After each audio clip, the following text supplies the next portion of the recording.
momento de Luis Fernando Camacho, gobernador del departamento de Santa Cruz. Ronald Tardis, consultarle acerca de lo que parece para muchos era previsible, que la unidad nunca se llegó a plasmar desde el primer día, nunca se vio la unidad, y parece que simplemente es una cortina de humo, una forma de distraer. ¿Qué piensa usted, Ronald? Buenas tardes. Buenas, Gonzalo, muchas gracias por la entrevista. Mira, yo siempre pensé que el sistema iba a ser difícil, que no es fácil negociar entre personas que tienen egos grandes, ambiciones similares, electorado parecido, etcétera. Por eso que inventamos o empezamos a adoptar las primarias, para que sea un tercer factor anónimo, imparcial, que les ayude a resolver el tema. Y las primarias podrían ir hasta poquito antes, un par de días antes, incluso de la inscripción de los candidatos el 18 de mayo. Pero estoy realmente sorprendido del grado de, ¿qué puedo decir, Gonzalo, sin ser peyorativo? Pero el grado de irresponsabilidad, de inmadurez de estos señores, que no se dan cuenta que Bolivia está en una crisis profunda, que esta no es una piñata, ¿no es cierto? Y lo que están pensando ellos, tienen asesores, tienen encuestas, ninguno de ellos va a poder ganar primero la elección, mientras van separados. Pero peor aún, si ganaron la elección no van a tener gobernabilidad, porque no van a poder ganar en la primera vuelta. Y así todo, yo creo que no tiene ninguna posibilidad de triunfo. Y el país necesita, no que fulanito o sultanito sea el presidente, sino necesita un gobierno fuerte, amplio, de base social amplia, de consenso, porque hay que tomar medidas en las que tienen que participar todos. No es cuestión de... Yo lo único que escucho todo el tiempo es hay que sacar al MAS. Bueno, resulta que el MAS es un tercio de la población de Bolivia, votante, y tiene que participar. Si el MAS no participa en la reforma, en la estabilización... ¿El MAS a la cabeza de Evo Morales? No, ¿El MAS a la cabeza de Andrónico, de Luis Arce? De quien sea su candidato. Yo creo que ni Evo Morales ni Arce van a poder ser candidatos, pero si es Andrónico, será Andrónico. Pero el MAS tiene una representación real. Vean ustedes las encuestas, ellos la tienen que ver. Ellos arrancan con 30% prácticamente. Y ellos no van a llegar individualmente ni a 15, ni cada uno. Entonces, yo no sé qué están pensando hacer. Hay un grado de irresponsabilidad tremenda. Y claro, la perspectiva no es de candidato. Es la perspectiva de un boliviano que quiere ver, primero, salvar la economía del país, estabilizarlo, devolvernos la democracia, etcétera. Y esa es tarea de todos. Esta no es una elección como cualquier otra donde van a salir quien gane y van a tener una asamblea dividida y bueno, viva la vida. Ahora necesitamos una asamblea unificada, fuerte, mayoritaria y un programa de gobierno muy estricto en las que tienen que participar todos, porque si gana la oposición, el MAS le va a hacer la vida imposible. Si gana el MAS se van a hundir en la inflación porque no van a poder arreglar la economía. Y en eso nos vamos a llevar. Entonces estoy muy preocupado, Gonzalo, porque no veo el grado mínimo de responsabilidad de hombres del Estado, de hombres de estadistas, que deberían estar pensando en el país y no solamente en su candidatura. Es un momento para hablar de outsiders. Por ejemplo, aparece la figura de Jaime Dun como una alternativa ante el descontento y la falta de seducción que tienen estos políticos ya del pasado, que no convencen, no enamoran a la población. ¿Usted cree que podría un outsider ser una alternativa en este momento? Mira, Gonzalo, lo que sucede es que también esta es una tarea difícil y delicada. Alguien que nunca ha estado en situación de gobierno, un outsider por outsider, solo no funciona. Por eso yo hablo de que no se debe buscar un candidato único, hay que armar una candidatura de consenso, inclusiva, donde todos participen, donde tengamos los mejores parlamentarios, que hagamos un dream team, como dicen. Pero usted mismo ha dicho, ¿cómo podría ser esa gobernabilidad de ese equipo de gente que va, de alguna manera, volver a la juntucha de antes y a la repartija del poder? No puede, por eso que quiero que esto tiene que venir por una selección natural en una primaria. Nosotros vamos a estar haciendo el más grande esfuerzo, tenemos un mes y medio, hasta el 18 de mayo, para promover no al candidato, sino una candidatura de diputados y senadores por cada departamento que se sometan a la votación de la gente y al final de ese mes y medio podamos formar una asamblea legislativa amplia, múltiple, y donde participen los mejores. Necesitamos eso. A la cabeza de eso tendrá que ir un buen presidente. Pero solamente un presidente que gana la encuesta o que se corre con todo y deja el resto afuera no va a funcionar. Necesitamos una base amplia, Gonzalo, un apoyo amplio. No todos van a poder ser presidentes, pero los que no sean tendrán que ser senadores, todos tenemos que empujar el carro. Este no es un caso normal. Después de 3 años de la UDP, casi se muere el país. Y aquí tenemos 20 años de profundidad, donde el problema de fondo es corrupción, en el fondo es corrupción. Ese es el gran problema. Gran parte de la crisis fiscal se resuelve resolviendo el tema de corrupción. No digo todo, no hay que hacer números, pero la corrupción en crear tantas empresas públicas que pierden plata, que compran la maquinaria en 4 veces el precio, etcétera, eso hay que cortar y vamos a tener un gran avance en cuanto a cerrar la brecha fiscal. A propósito de encuestas, usted ha sido muy duro y crítico con la encuesta de Marcelo Claure. ¿Qué pasó? ¿Se rompió también esa relación con Marcelo Claure y usted? No. Hay que diferenciar siempre las cosas personales. O sea, el que yo critique una encuesta no quiere decir que lo odio al señor Claure ni viceversa. Pero lo que yo en realidad le critico o le reclamo a Marcelo, después que nos reunimos largamente, es que se haya dejado convencer de apoyar a estos 4 señores y es como empujar un hilo.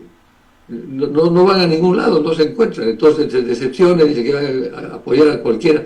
Hay que apoyar el sistema, hay que darles una estructura. Es como en el fútbol, hay que tener el reglamento, la cancha marcada, el tamaño de los arcos previstos. Y entonces hay que soltarlos a jugar, pero dentro de esas reglas. No hay esas reglas. Este es un partido de fútbol en el cual se ponen de frente, no hay referí, no hay tamaño de cancha, no hay tamaño de arco y quieren ponerse de acuerdo quién gana. Imposible. En esa mirada y en esa lógica que usted nos plantea, ¿qué le va a pasar al país? El tiempo va pasando y no va pasando absolutamente nada. No, vamos para atrás, porque yo diría que en la percepción de la gente, la oposición ha perdido gran terreno. Ese 46% que no quiere votar por Evo ni por Arce, pero tampoco por la oposición, va a crecer. Y no sé por quién vamos a votar. Yo no encuentro un candidato que reúna. Primero, que no puede ser un candidato, tiene que ser un equipo. Porque un hombre solo no va a poder hacer una golondrina, no sé, verano. Por ejemplo, no necesariamente tiene que ser economista, porque, a ver, pensemos en el año 85, ni el doctor Paz ni el general Banzer, que eran las cabezas de la coalición, eran economistas realmente, eran políticos que tenían capital político. Eso necesitamos. Necesitamos votos y una representación mayoritaria en el Parlamento, en la Asamblea. ¿Eso cómo lo vamos a conseguir? De eso se trata. Alguien como Jaime Dunque, que parece una persona muy sencilla, muy seria y centrada, etcétera, pero no tiene representación social. No, ¿quién va a votar por él?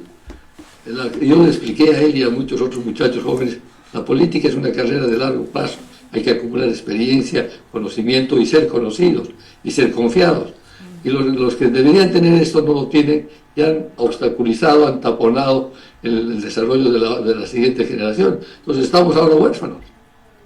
Ronald, le pregunto a usted, y en esa mirada que usted tiene, ¿cuál es el peor escenario para el país en los próximos meses, en la democracia y para Bolivia? ¿Cuál es el peor? Primero es una elección inconclusa con, digamos, una mayoría mínima, una segunda vuelta de que ya no van a tener un parlamento mayoritario y una votación muy dispersa y no ponerse de acuerdo.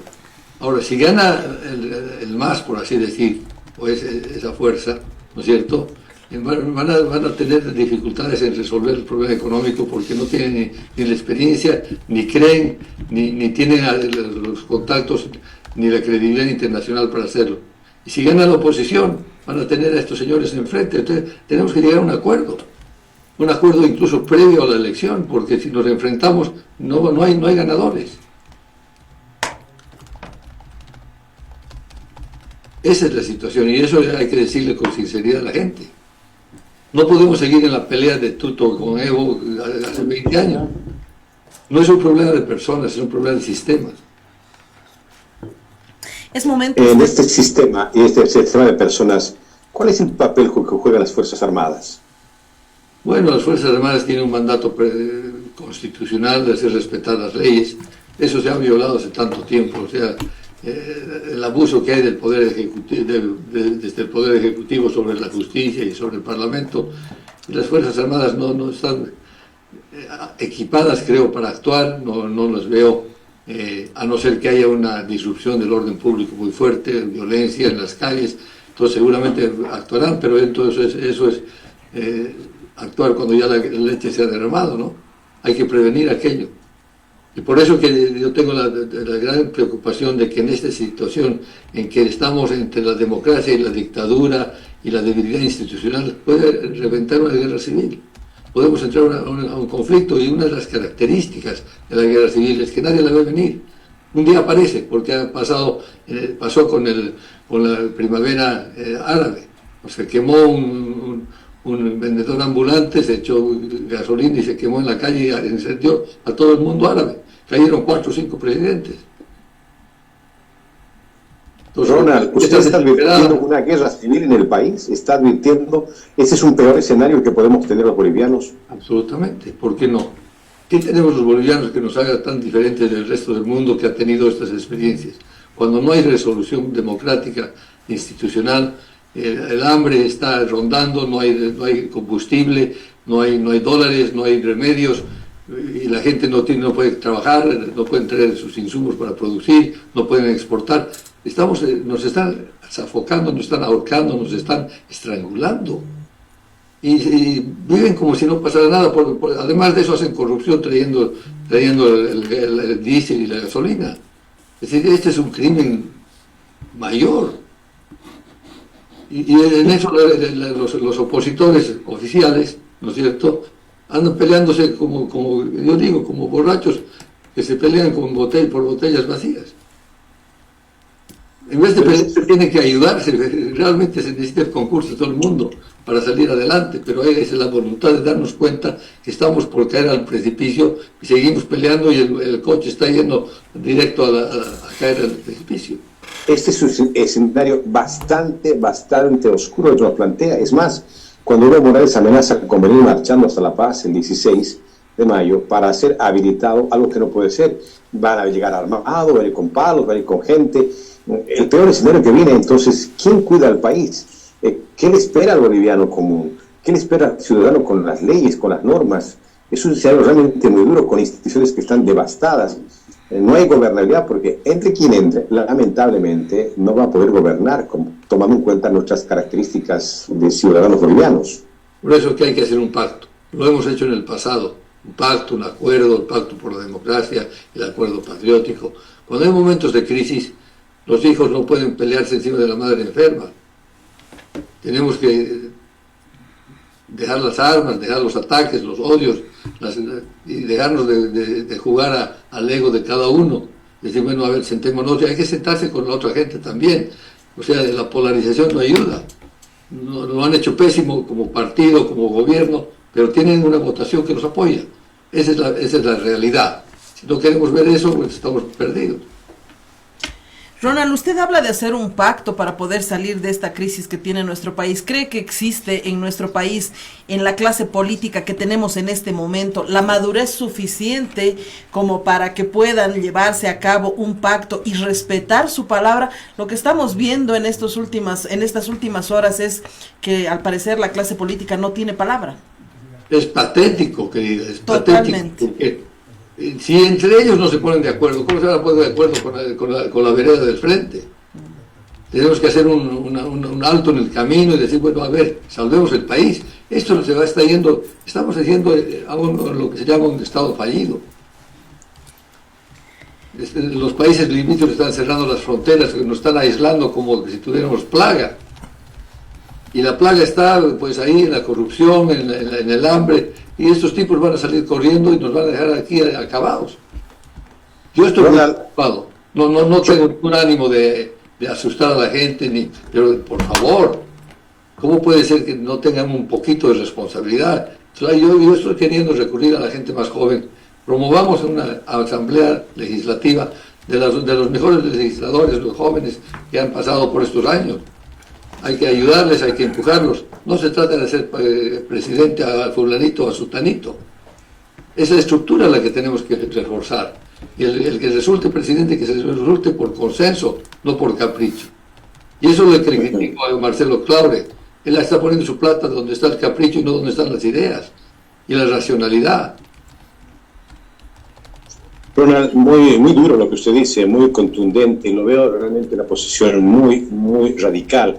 Cuando usted habla de una posible guerra civil, que eso es latente y que parece que hacia ese lado avanzamos, hacia ahí avanzamos. Por eso le pregunto ahora a usted, Ronald, ¿qué tendrían que hacer las Fuerzas Armadas si en ese peor escenario tuvieran que darse en el país? ¿Cuál es ese papel que tienen que jugar? Porque lo cierto es como se está pintando las cosas y no nos ponemos de acuerdo. Parece que ese escenario está más cerca que nunca. Bueno, ¿qué pasa si Evo Morales marcha sobre la paz? Y va a venir obviamente armado, sabemos cuáles son sus movilizaciones. La vez pasada que cayó del poder nos lanzó gente en el alto gritando ahora sí guerra civil, ¿se acuerdan? Así fue. Entonces, ¿qué? Las Fuerzas Armadas van a tener que salir. Empezaron a pelear a balazos y ustedes saben que también están ahí los narcotraficantes metidos armados hasta los dientes. Si el Chapare no tiene presencia nacional, las Fuerzas Armadas prácticamente están de visita al borde, y si les quitan sus camionetas a los policías, los militares se las entregan. O sea, nadie quiere complicarse aquí. ¿Y usted cree, Ronald, que esta marcha que ha anunciado Evo Morales y su llegada a la paz podría desencadenar lo que está pintándonos este panorama de una posible guerra civil? Bueno, una guerra civil es cuando se enfrentan grupos armados que no son formales. Eso es. Puede ser un conflicto más pequeño o una guerra que envuelva a todo el país. Europa ha tenido muchas de estas guerras civiles, la guerra civil española y demás. Cuando no hay consenso y cuando la sangre llega al río y se produce una explosión, un enfrentamiento a bala, unos balean, los otros balean, los tienen armamento, los otros también. Eso no, revoluciones en Bolivia han habido muchas, por favor. Nosotros, ustedes son más jóvenes, pero a mí me ha tocado ver ya muchas revoluciones. Cuando yo era niño me subía al montículo para ver cómo combatían en el Cerro del Frente. El 9 de abril, precisamente, la revolución del 52. Bueno, ahí tenía 3 añitos, pero después sí, el 59, cuando yo tenía 10 años, la revolución que fue el 19 de abril, cuando la Falange se levantó, los encerraron en el cuartel Sucre y mataron a casi todos los muchachos que entraron a sacar armas, etcétera, y se suicidó Oscar Unzaga de la Vega, jefe del partido. Esas cosas pasan. Ya nos ha pasado. ¿Qué tenemos nosotros de extraordinario que eso no pueda pasar? Con mucho menos. Ojalá que no sea ese el escenario. Qué mirada que tiene, Ronald. Sí. Qué mirada que tiene. Exactamente, Gonzalo. Bueno, estaba pensando Ronald, le queremos agradecer muchísimo, Ronald, por su mirada, su criterio contundente, realmente con mucha indignación ante políticos que no reaccionan y nos dejan realmente fuera de juego. Gracias, Ronald, por su tiempo, por su mirada. Ojalá que la gente pueda recapacitar, los políticos sobre todo. Chile, muchas gracias, Gonzalo, hasta siempre.